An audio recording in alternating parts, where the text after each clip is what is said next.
Would you mind standing and pledge allegiance to the flag with me, please?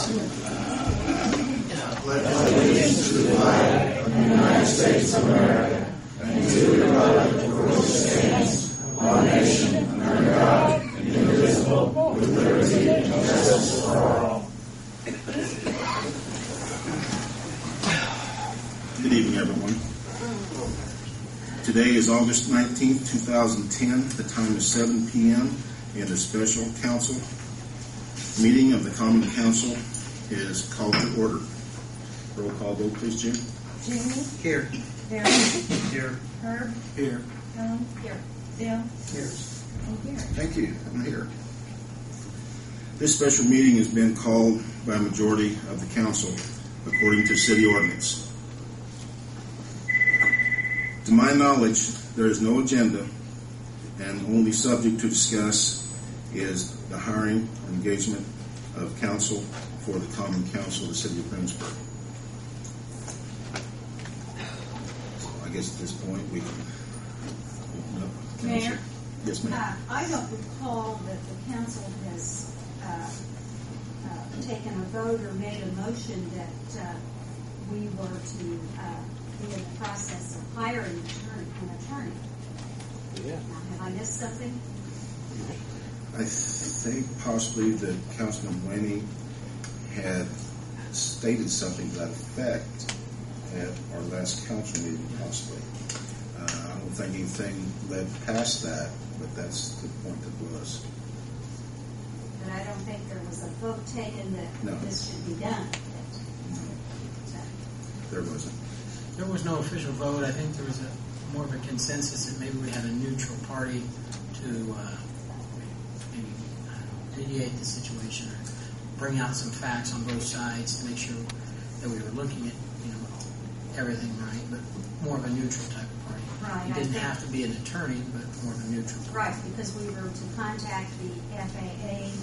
I think correctly it was a Melanie, if I'm Myers, yes. To see if she'd come down, as And I Herb bel- had mentioned about Yeah. either a facilitator or an arbitrator, whichever Yeah. you wanted to call it. And I But, don't believe she's going to come down that, at this point. so, I think that we need to have something in writing that that I'm that, we take a vote.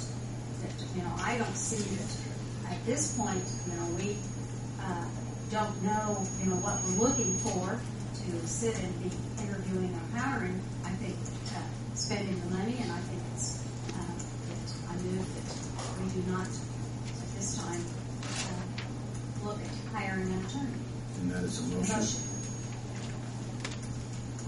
Well, I mean, as far as hiring an attorney, just after last night's meeting, we're still looking to cut another $660,000 out of the budget. Right. If we add money to this year's budget, that's more we're going to have to still cut out of next year's budget.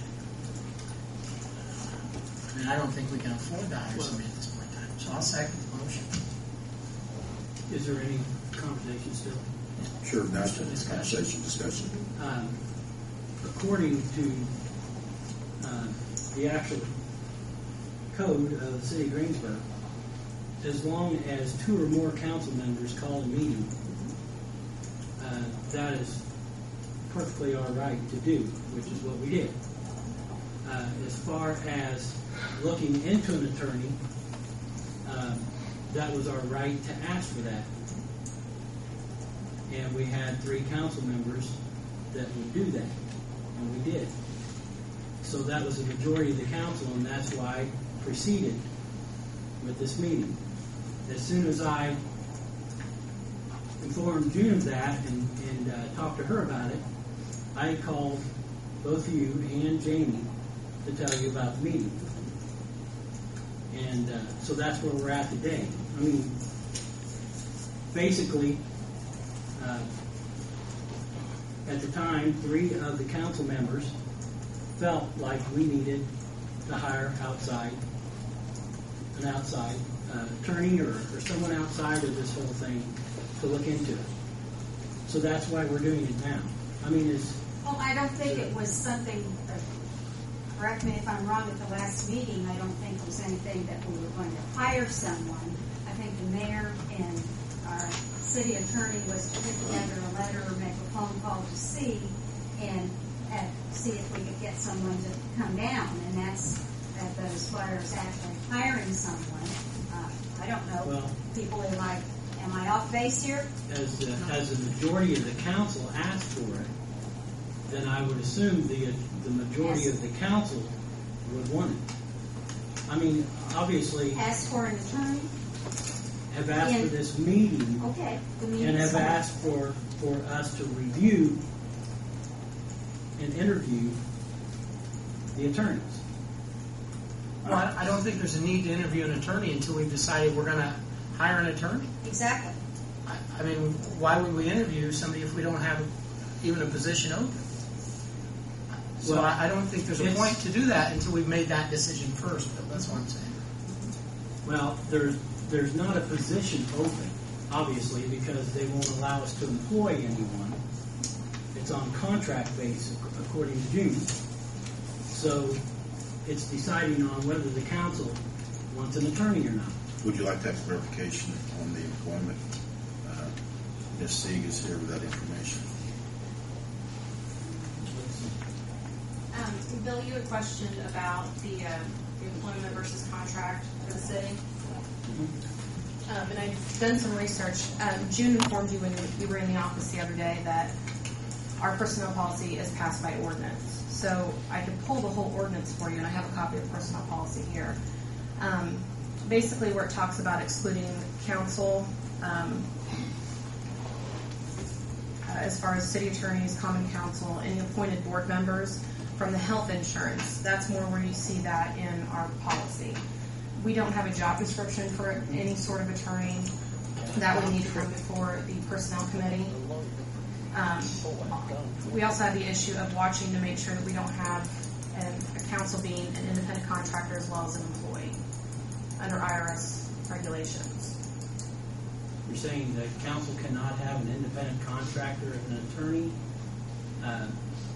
Give them. I mean, it's in Indiana code. I can pull it out if you want. No, you can have one, Okay.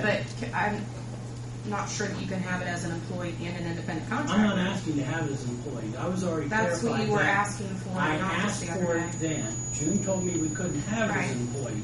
I understood that. She said it would have to be under contract, correct? I understand that. Okay, well, but the day after when you called me, you were asking for that ordinance. I asked you for the ordinance that she said was that the city had that said that we had to, if we got an independent contractor or we got an attorney, she said that there was an ordinance that would say that we had. No. That's what she said. She No, said there was. no. Let me finish, please. She said that there was an ordinance out there that stated that we couldn't hire an attorney as an employee. If we did it, we had to hire it as an independent Okay. contractor. Well, first of all, you misunderstood what she said because she did say, I was a witness in that conversation, that we had a personnel policy that was passed by ordinance, is what you were told. I don't know if Adam's in here. I know you had Adam there as well. Is Adam in here? No. But that's what she told you, was that we had a personnel policy that was passed by ordinance. There is no ordinance that states a city attorney or council attorney can't be an employee. Okay, so whether we argue about whether there's Okay. an ordinance or not, I mean, I'm under the understanding that an attorney can be hired as an outside contractor. Right. Okay. That's all I Right. need to know. The question of the appropriation of money would be next, which we've been discussing. So, but just to clarify what you had asked. Anything else, Mayor? Any rest of the council questions from Ms. Sieg? Thank you, Dan. I guess I can probably help with a period at the end of this. I'm one of the council members who sent an email to Bill Winning and to June Ryle asking for this meeting. At that particular time, and I still feel, I really don't believe things are clear. You ask a question and you get multiple choice answers. whether it's to someone who is for